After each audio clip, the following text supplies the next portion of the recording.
ఈరోజు సముద్రాన్ని జయించి ఇంటికి వెళ్తున్నారు కారే చిన్న. అయితే ఇప్పుడు భవిష్యత్తు ఏంటి? అయితే నిన్న మొన్నటి వరకు బోటు యజమానిగా ఆర్థికంగా ఆయన తెచ్చినప్పుడు కూడా ఆ కుటుంబాన్ని నడిపించిన వ్యక్తి అతని భార్య మసేనమ్మ.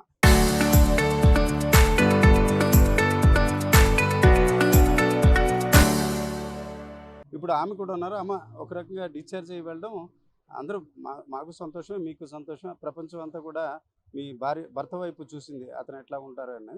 ఒక రకంగా చాలా సంతోషం. బట్ ఇప్పుడు మీరు ఇంటికి వెళ్తున్నారు. ఏం ఆలోచిస్తున్నారు మీ భవిష్యత్తు గురించి? ఏం ఆలోచిస్తున్నామంటే ఇంటికెళ్తే ఎక్కడ అప్పులలో అక్కడ కూర్చుంటారండి ఇప్పుడు. ఎందుకంటే ఇంట్రెస్ట్ కూడేసి ఆస్తి మీద పెట్టుబడి పెట్టాం. ఇంట్రెస్ట్ కూడేసి ఆస్తి మీద పెడితే ఎక్కడోళ్ళు అక్కడ ఆస్తి పోయింది కాబట్టి ఎక్కడోళ్ళు అక్కడ ఇంటికాడ కూర్చుంటారు. మాకివ్వండి అంతా మాకివ్వండి, మాకివ్వండి అంతా మాకివ్వండి. ఇప్పుడు వాళ్ళకి అలాగా ఏ సమాధానం చెప్పాలో తెలియదు.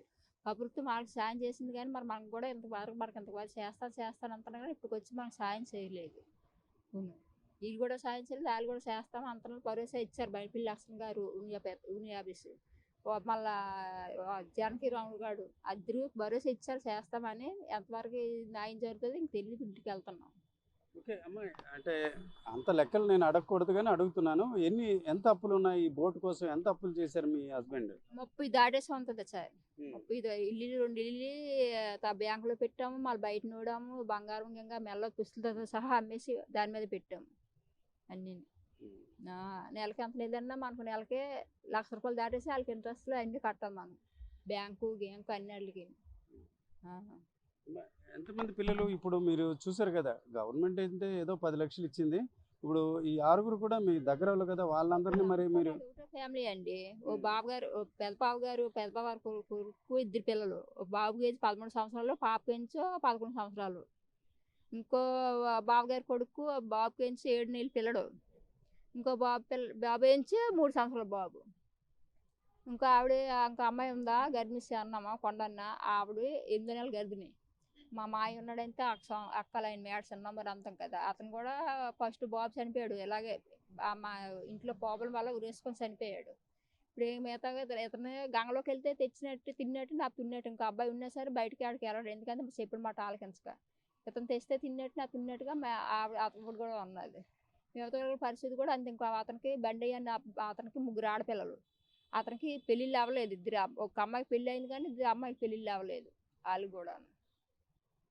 అంటే ఇప్పుడు ఇంటికి చాలా భారంగానే బాధగానే వెళ్తాం. ఇప్పుడు ఇన్ని రోజులు ఇక్కడ ఉన్నాం కాబట్టి ఎవరు రాలేదు. ఇప్పుడు ఇంటికి వెళ్తే ఎక్కడో కూర్చుంటారు. మరి ప్రభుత్వాన్ని రిక్వెస్ట్ చేస్తున్నాం, అలాగనే చేస్తున్నాం కానీ ఇప్పుడు ఎవరు ముందుకు రావట్లేదు. ఇప్పుడు చంద్రబాబు నాయుడు ఏదో ఇది చేస్తాను వాళ్ళు 15 లక్షలు చెక్కులు ఇచ్చారు.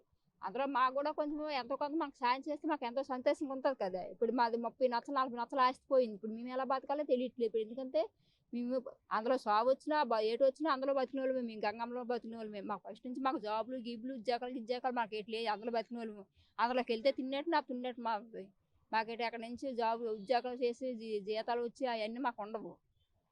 ఇప్పుడు అనసదలో 2 నెలలు బోటు కట్టేస్తానంటే ఎలా సొంతామో ఎలా చేస్తామని తలిచి వేసిన 20,000 మాకు సరిపోతాయి. ఏంటి 2 నెలలు కలిపి ఎలా సొంతమైందో దేవుడికి తెలుస్తుంది. ఇది కారే చిన్న భార్య మసేనమ్మ. ఒక రకంగా చాలా ఆవేదన ఉంది. ఒక రకంగా భర్త జీవించి ఉన్నారు, చాలా సంతోషం. అయితే జీవించినప్పుడు కూడా ఇప్పుడు ఇంటికి వెళ్ళిన తర్వాత ఎవరైతే ఆర్థిక సాయం చేశారో, అప్పులు ఇచ్చారో వారందరూ కూడా ఒత్తిడి తెచ్చే అవకాశం ఉంటుంది. అయితే గల్లంతైన వారికి ఏ రకంగా సాయం చేశారో ఆ మాదిరిగా సాయం చేసినట్లయితే ఆర్థిక ఇబ్బందుల నుంచి బయటపడతామని ఆమె ప్రభుత్వాన్ని రిక్వెస్ట్ చేస్తున్న వాతావరణం కనిపిస్తుంది. కెమెరా పర్సన్ తిరుపతితో రామచంద్రరావు, RTV, విశాఖపట్నం.